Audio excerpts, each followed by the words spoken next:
It's a bolete of some sort. This is what characterizes, is it genus? The genus of boletes. The hymeneum layer, their reproductive layer, is spongy. It's pores.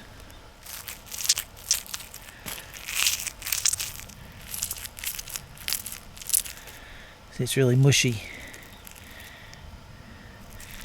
Mushy, slimy, squishy. Oh, that's really curious. That just jumped out at me. Some sort of polypore. I don't think, it's not really bright enough to be a chicken of the woods, a sulfur polypore. Let's see what the underside of it looks like.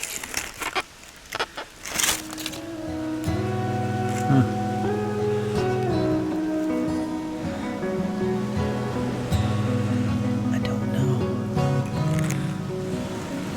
Polypore. I don't know what kind of polypore it is.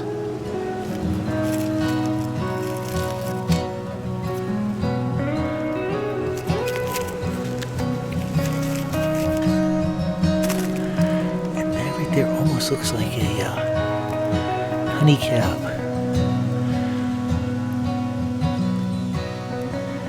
But I think it's a banded court. Yeah, look at the kind of webbing like universal veil. It's got the bands on it. From the genus Cotinealis. There's some really toxic Cotinealis. Look at that, the insects have already gotten into that. Yeah, so we got this guy. This guy. And then that guy. I got all excited. I thought maybe they were boletes, but they're not. It's a gilled brown mushroom.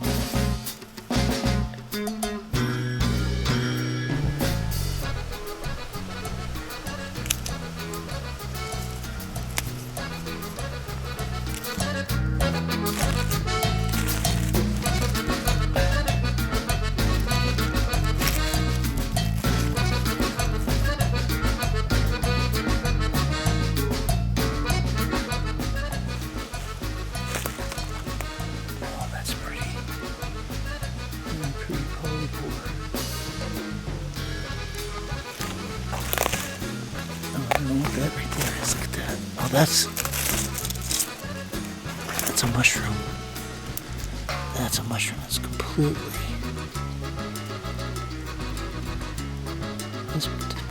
dissolved. Look at that. This one right next to it. Wow. Oh, a bolete. Oh my gosh. Oh my gosh. Oh my gosh.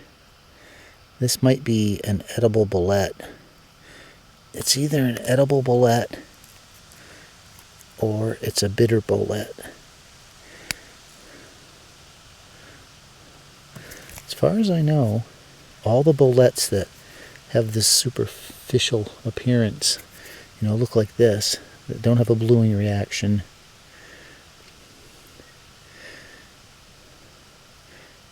and if they don't, so you gotta taste it. If it's a bitter bolete, you'll know it because it'll be very bitter. That is if you have the recessive gene expressed in the phenotype that gives you the ability to taste that bitterness. Not everybody does. Yeah, so it tastes fine. Wow. Beautiful yellow. I think this is worm coral. Look how brilliant that is. Look, there's more right here. Yeah, wow. There's like a dozen, maybe more. It's hard to see, but this coral mushroom, can you see it? It's almost the same color as the leaves. That's like That's a russula.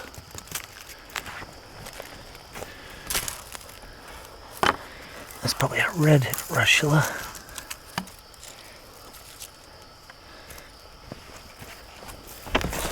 There's something hiding right here. Look at that. What are you?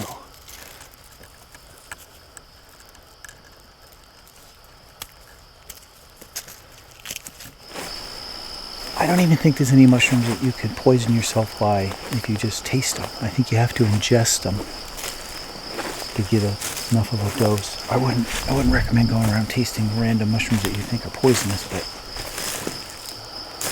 you can fiddle with them all you want. You break them up, smash them, smell them.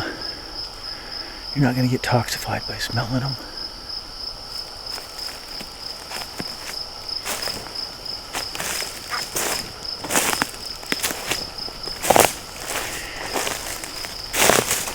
And a lot of people don't know this, but there's only a handful of mushrooms that will kill you. Probably 90% of them at worst would make you sick, and at best wouldn't do much of anything to you.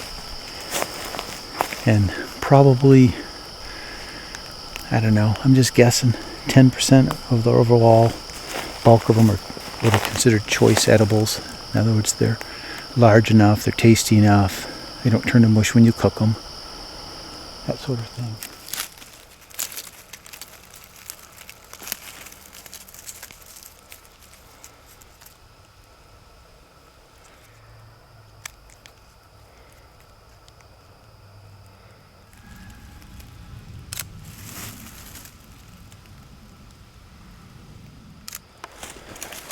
Found a false chanterelle. It's actually a chanterelle. It's just not a choice edible chanterelle. I think they're called sow's ears or pig's ears. We have the brown caps. I don't know what they are. These, which I'm pretty sure are Russula betavips.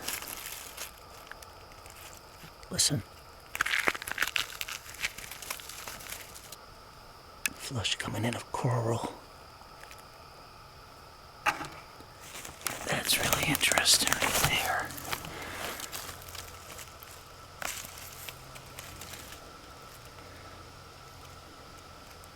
Well, that looks like a chanterelle, but it's white.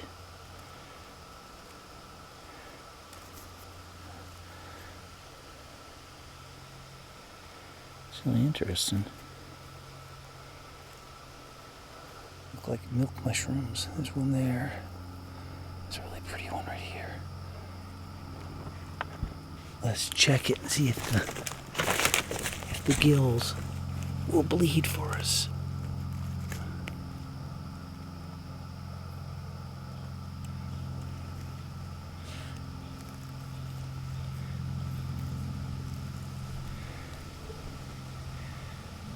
Yeah, look at that.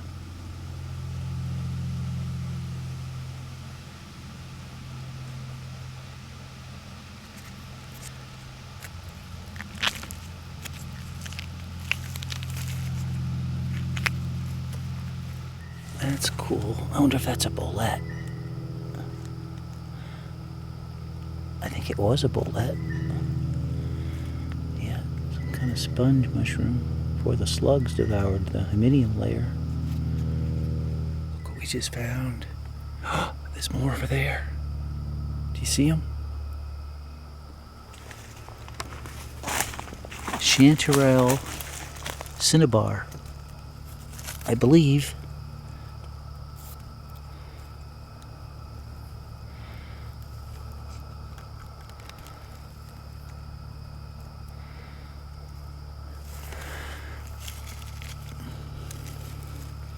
This one's got a little bit of bug damage, but not bad.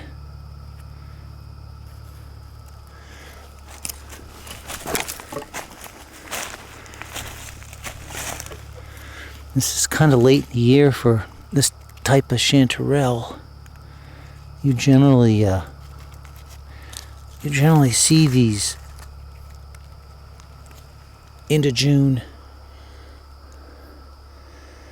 through July.